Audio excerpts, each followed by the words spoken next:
The Ichimoku Kinko Hayo indicator was created in 1930s Japan. Spot Forex didn't even come about until 1996. So should we bother learning something that's this old and outdated? Usually no, but this is Japan. All right, the things they make just tend to, over time, be very well built and tend to age very, very well. So let's at least learn the basics of Ichimoku, and then you can go decide for yourself. Buy me this.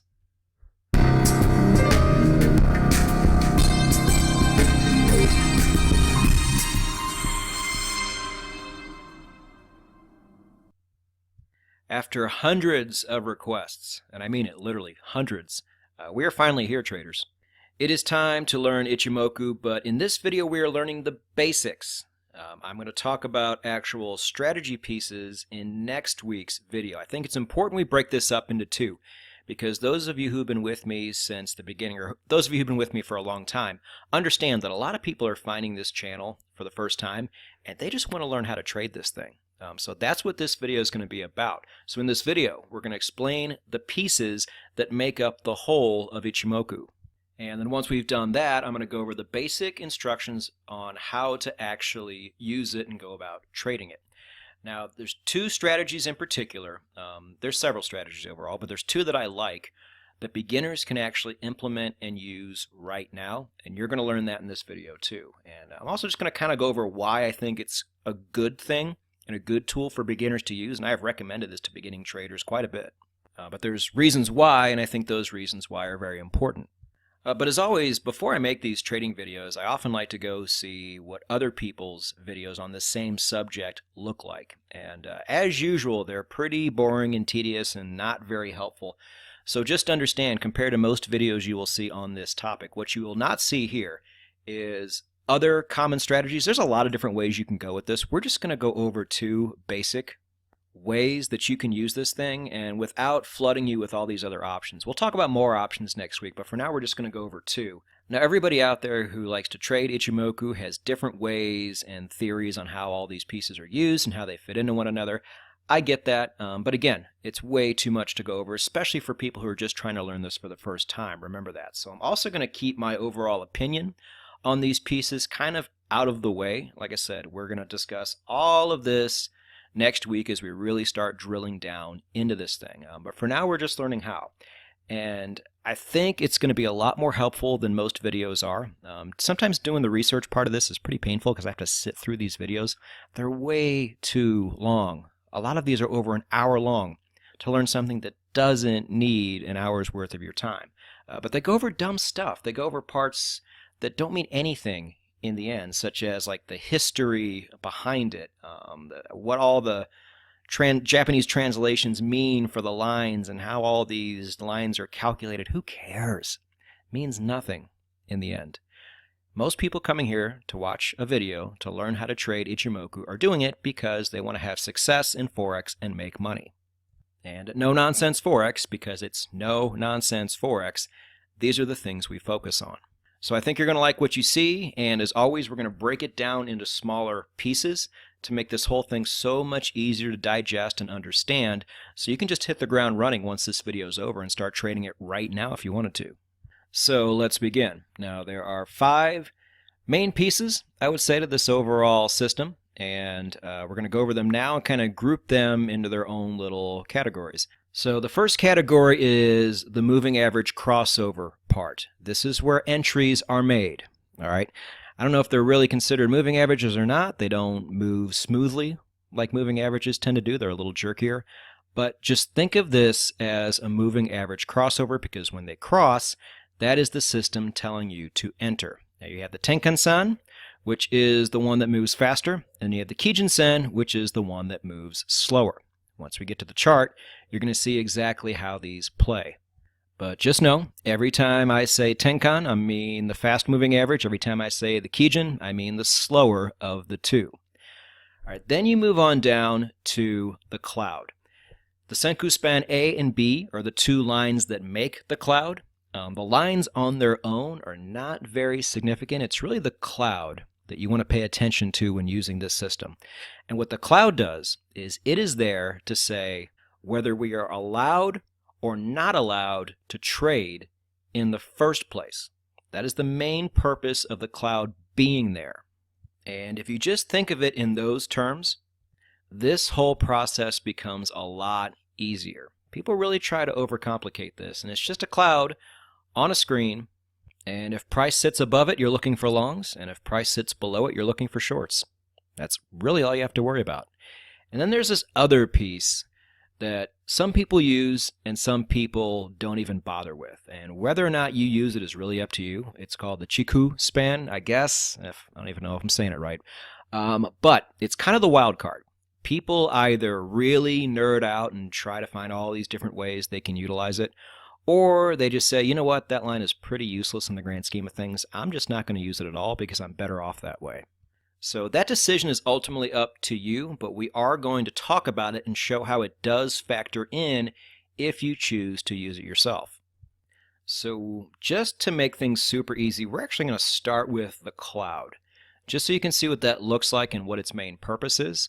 I'm going to show you what it looks like on a chart, and then we'll actually go to another slide where you can take notes if you like. So this is the Euro-Dollar daily chart on MT4, which is the charting software that we use here at No Nonsense Forex. Now the problem is, if I were to just put the whole Ichimoku up on my chart on MT4, it looks awful and very confusing when you're trying to teach somebody this for the first time.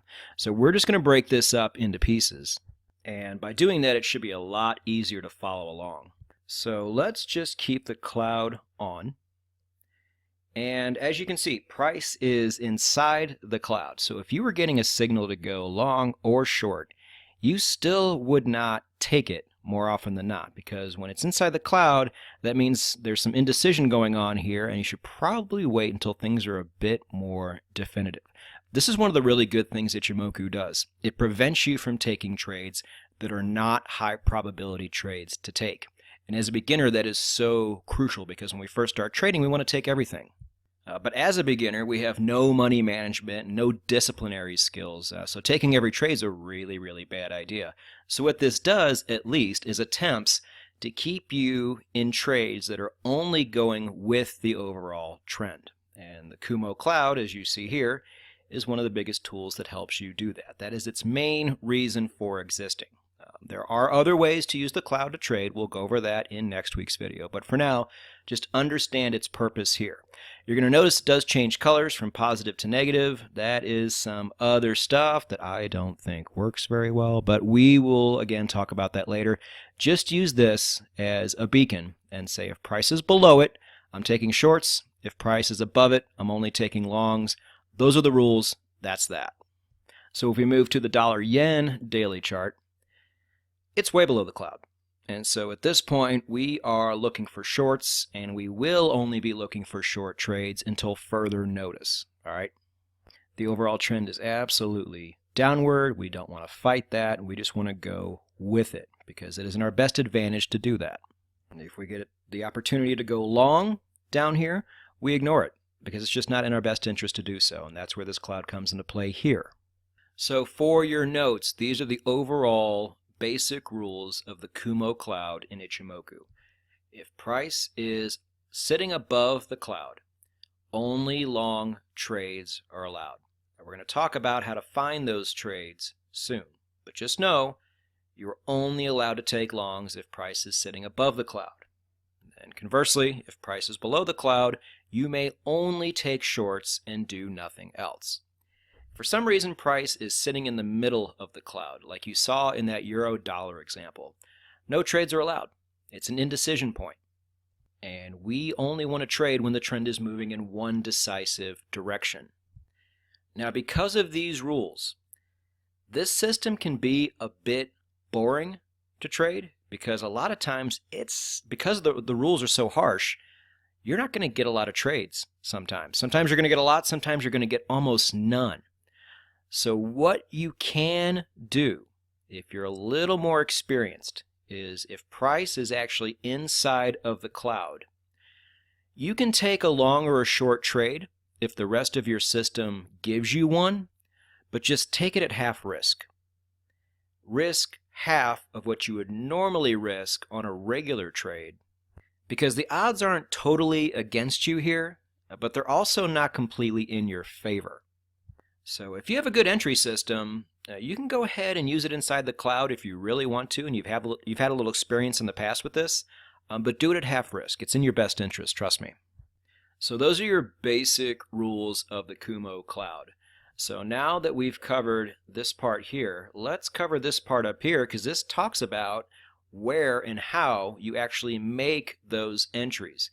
You have the faster moving average, and you want it to cross the slower moving average. So let's talk about this and let's take a look at this.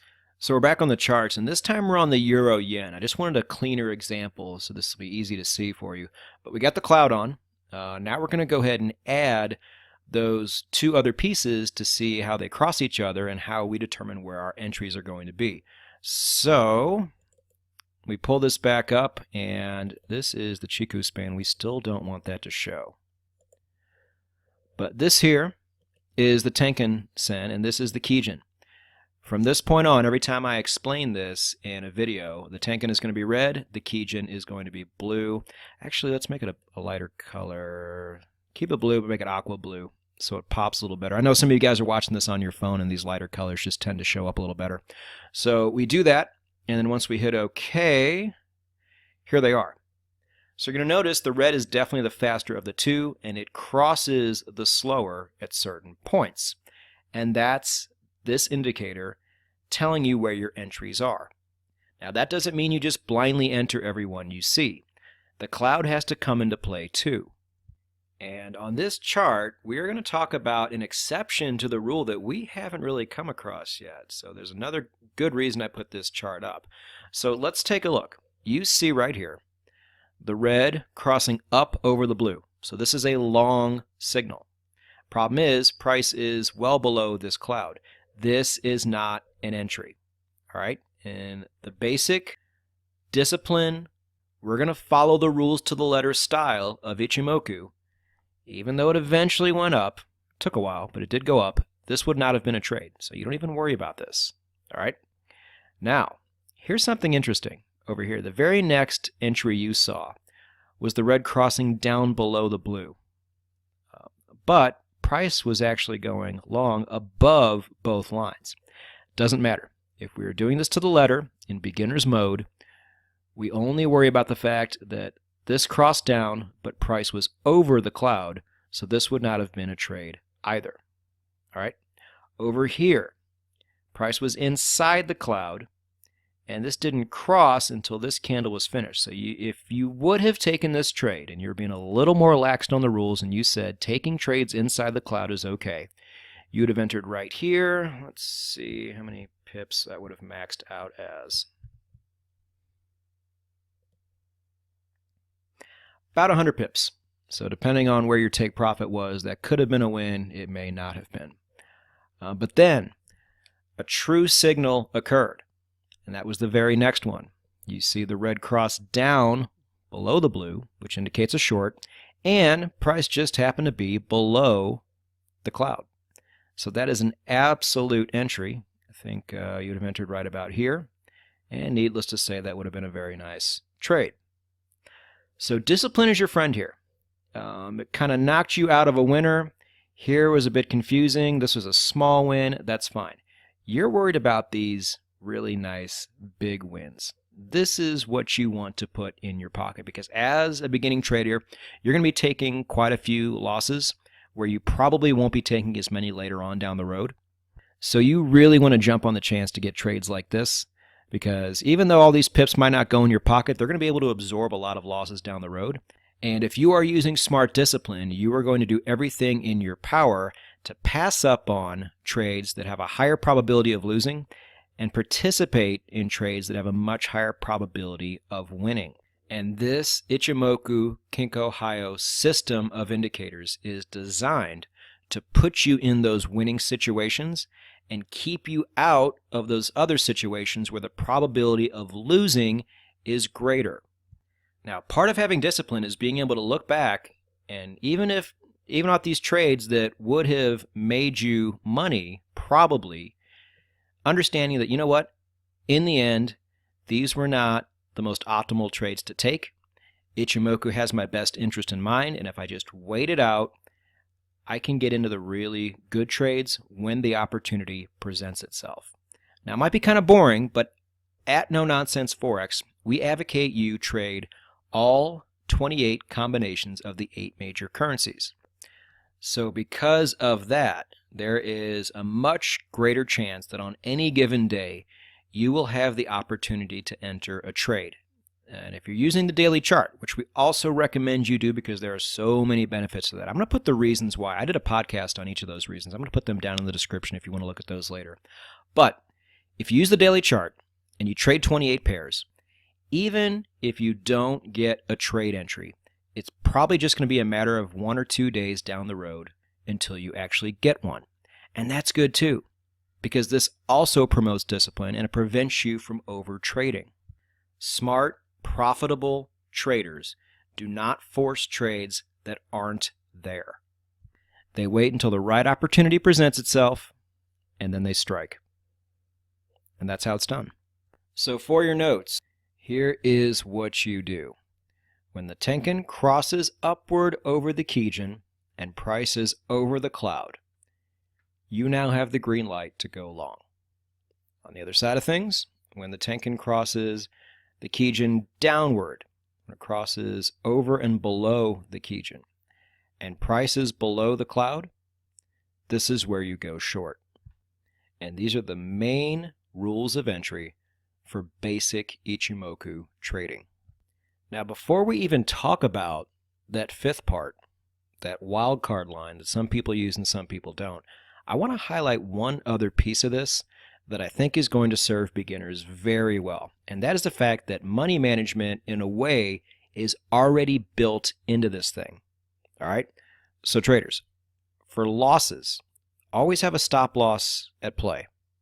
Never enter a trade without having a stop loss somewhere. And if you're confused as to where to put that stop loss, I'm going to include a link for my risk video down in the description as well. It'll tell you exactly how to do it and give you a really good structure on how to figure out your risk and put the stop loss in a really good place every time.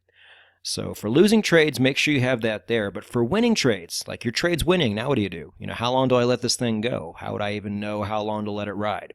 Well, what you can do if you want, and it's really not a bad way to go at all, just let this winning trade run until price finally crosses and closes beyond the Tenkan the other way. So I'll show you what this looks like. So here on the Aussie dollar daily, got a lot of noise, a lot of trades we didn't really want to take until right here. So you finally saw that separation where the Tenkan had closed down beyond the Kijun. So that would have been, let's see, right here it looks. All right. So you enter short here and you get this nice run. Now, while this is going on, you don't have a crystal ball to see how far it's actually going to go for you. So you need something to say, okay, once this happens, you get out of this trade. And right here, where price finally crossed and closed above it, is where you would have gotten out. Now, you're never going to get out the bottom. Don't ever think you're going to. That's just not how Forex trading is. But you need a reasonable place, because if you would have waited longer and hoped that this trade would have gone down even further, you'd have ended up losing more profit. So this is good. This is what you want. You want a place to say, okay, price is now probably going to go the other way for a bit, or it's going to stall out. Now is a good time to exit and move on to another trade. And all told, there's over a 100 pip move on the Aussie dollar. Most people would have gotten profit out of that. But if you currently do not have a system for managing winning trades, you could do a lot worse than this. This is pretty good, especially for beginners. And incorporating it into your trading means you just have one less thing to worry about. All the crazy emotions we have swirling in our head once we're in a really great winning trade can be overwhelming.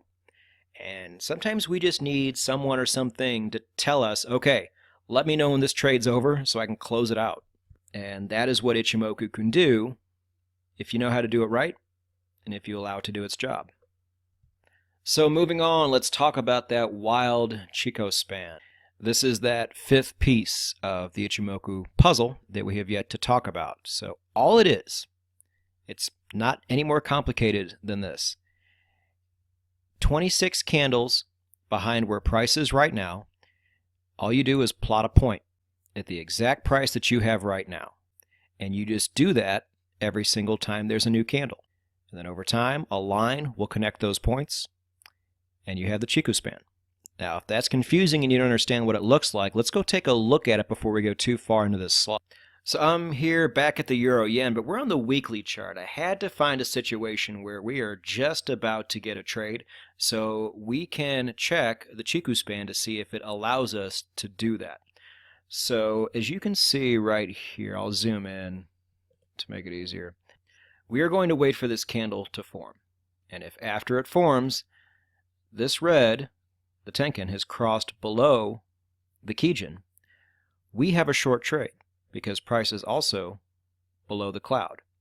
Now, if we wanted to add one more layer of discipline and security onto our trading, we can go ahead and add the Chiku span here if we wanted to. So we'll go ahead and make it yellow, nice and bright, and just add it on. So like I said, 26 candles behind price. Price is right here on the line, and if you just go 26 candles back, you will have this. And this was the case yesterday and 26 days before everything else. That's all it does. It just traces that point in time, 26 candles before where price is right now. That's it. So how you would use it is you would also say, hey, where is the Chiku span? I want to go short. It needs to be below the cloud as well. If it's not, I'm not going to take this trade. But in this case, it absolutely is. It's right here. The cloud is way up there. It's well below the cloud. We're going to wait for this candle to close at the end of the week, and when it does, if all things remain where they are right now, we officially have a short trade on the Euro-Yen weekly chart, and we are allowed to enter it. You will run into situations where the Chiku span is hiding inside of the cloud, like probably right here. You probably have the Chiku span more inside, or sometimes it might even be above the cloud. And if that's the case and you're trying to take shorts, you are not allowed to trade. That's going to knock you out of some good trades sometimes, but at the same time, it might also keep you out of really bad trades.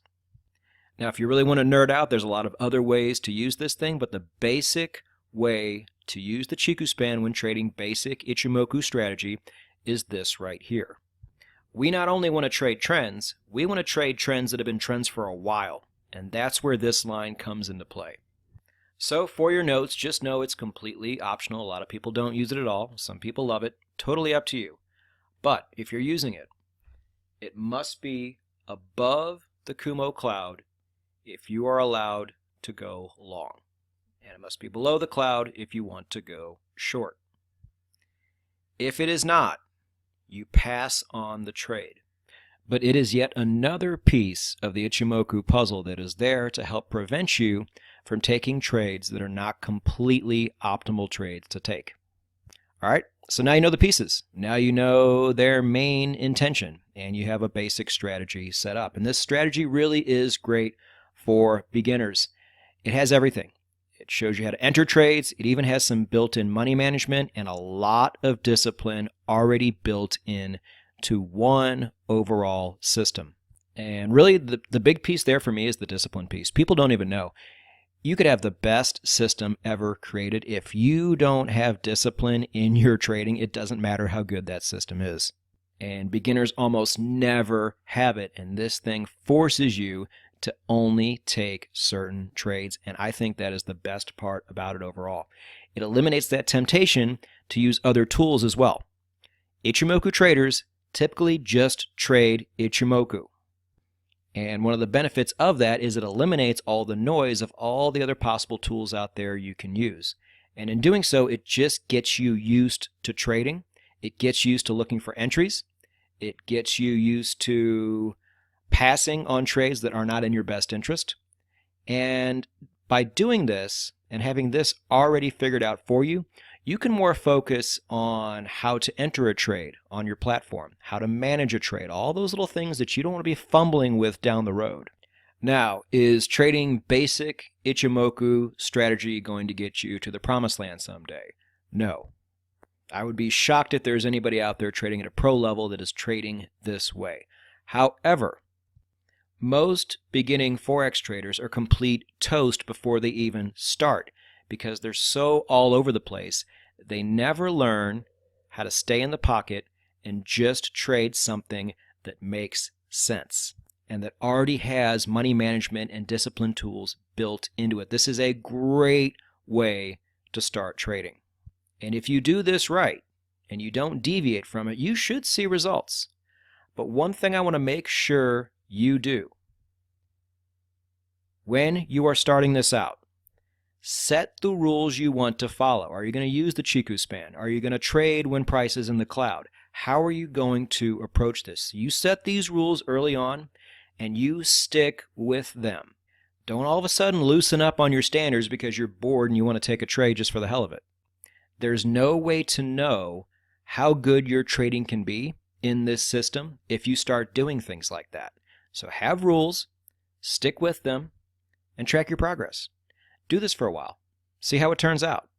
It might turn out great for all I know. I mean, I don't know anybody who's trading basic strategy who's doing really well, but there's millions and millions of traders out there. I don't know all of them. I only know a small fraction, and that's not a great sample size. So if this way of trading is something you want to try, and I think if you're a beginning trader, you certainly should, give it a go. Just do it the right way so you can actually see what real results look like here.